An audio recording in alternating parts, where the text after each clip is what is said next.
வாழ்க வளத்துடன் அனைவருக்கும் அன்பான வணக்கங்கள்.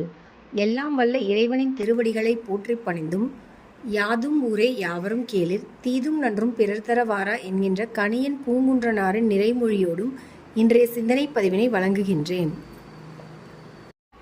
அனைவருக்கும் நவராத்திரி விழா நல்வாழ்த்துக்கள்.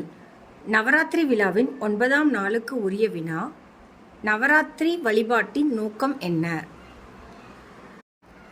ஒருமை, ஒன்று என்று இரு வார்த்தைகள் உள்ளன. பரசிவம் என்பது ஒருமை நிலை. இந்த நிலையில் சிவத்துடன் சக்தி இரண்டரக் கலந்து இருக்கும்.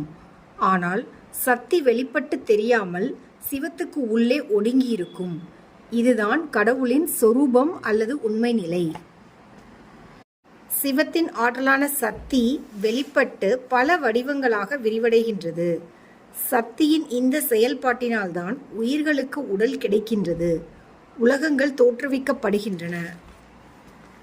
சிவம் ஒடுக்குகின்றது, சக்தி வடிவங்களை வெளிப்படுத்துகின்றது. இந்த இரு மாறுபட்ட செயல்பாடுகள் தொடர்ந்து நிகழ்வதால்தான் அனைத்துமே தோன்றுகின்றன. இவ்வாறு சிவமும் சக்தியும் புணர்ந்து கொண்டே இருப்பதால்தான் உயிர்கள் உடல் என்ற வடிவத்தை பெற்று உலக போகங்களை அனுபவித்து வாழ்கின்றது.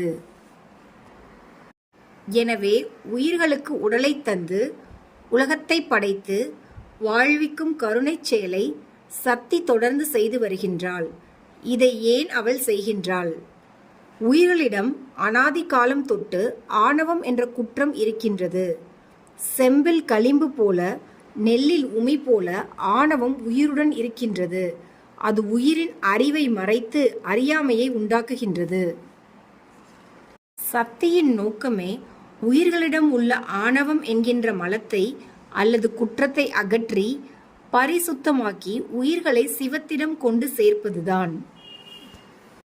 இந்த திட்டத்தை நேர்த்தியாக செய்வதற்கு ஏதுவாக சக்தி 9 படிநிலைகளில் இருந்து கொண்டு உயிர்களுக்கு உதவுகின்றாள். அந்த 9 படிநிலைகளில் உள்ள சக்தியின் பெயர்களை கூறுகின்றேன். 1. மனோன்மணி சக்தி. இந்த சக்தியின் பணி பாவ புண்ணிய கணக்கிலிருந்து விடுபட்ட பக்குவப்பட்ட உயிர்களை சிவத்திடம் சேர்ப்பது. 2. சர்வபூத தமனி சக்தி. இந்த சக்தியின் பணி உலக உயிர்களில் கலந்து நின்று பாவ புண்ணியங்களை நீக்கும் செயலை செய்வது. 3. பலப்பிரதமணி சக்தி. இந்த சக்தியின் பணி சூரியனிடம் கலந்து நின்று தீயவற்றை அழித்து நன்மையை வழங்குவது. 4. கலவிகரணி சக்தி. இந்த சக்தியின் பணி வான் என்ற வெளியில் கலந்து நின்று எல்லாவற்றையும் தன்பால் ஏற்று தன்னுடன் கலந்து இணைந்து நிற்க அருளுவது. 5. பலவிகரணி சக்தி. இந்த சக்தியின் பணி சந்திரனில் கலந்து நின்று அமுதத்தை பொழிந்து தாவர கூட்டங்கள் தலைத்தோங்க துணை நிற்பது. 6. காளி என்ற சக்தி. இந்த சக்தியின் பணி காற்றில் கலந்து நின்று உயிர்களுக்கு பிராணவாயுவை அளித்து நன்மை செய்வது. 7. ரௌத்ரி என்ற சக்தி. இந்த சக்தியின் பணி நெருப்பில் கலந்து நின்று வெம்மையை வழங்கி தீமைகள் பலவற்றையும் அழிப்பது. 8. சேட்டை என்ற சக்தி. இந்த சக்தியின் பணி நீரில் கலந்து நின்று சுவையை வழங்கி உயிர்களுக்கு நன்மை செய்வது. 9. வாமை சக்தி. இந்த சக்தியின் பணி மண்ணில் கலந்து நின்று ஐம்பூதங்களையும் இயக்கி அருள் பாலிப்பது. தற்போது இங்கு கூறப்பட்ட 9ம் 9 சக்திகளின் தத்துவ பெயர்கள். இந்த பெயர்களை நீங்கள் அறிந்திருக்க வாய்ப்பில்லை என்பதால்தான் இன்றைய பதிவில் இவைகளை கூறியிருக்கின்றேன்.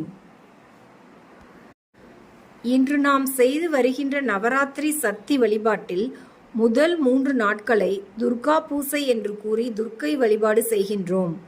அடுத்த 3 நாட்களை மகாலட்சுமி பூசை என்று கூறி திருமகளை வழிபடுகின்றோம்.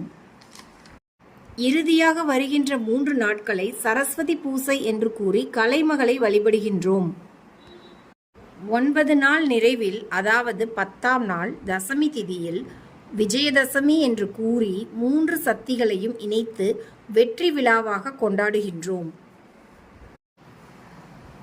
நம்மிடம் நிறைந்து இருக்கும் தாமச குணத்தை சீராக்குவதற்காக முதல் 3 நாள் துர்கா பூசை செய்யப்படுகிறது.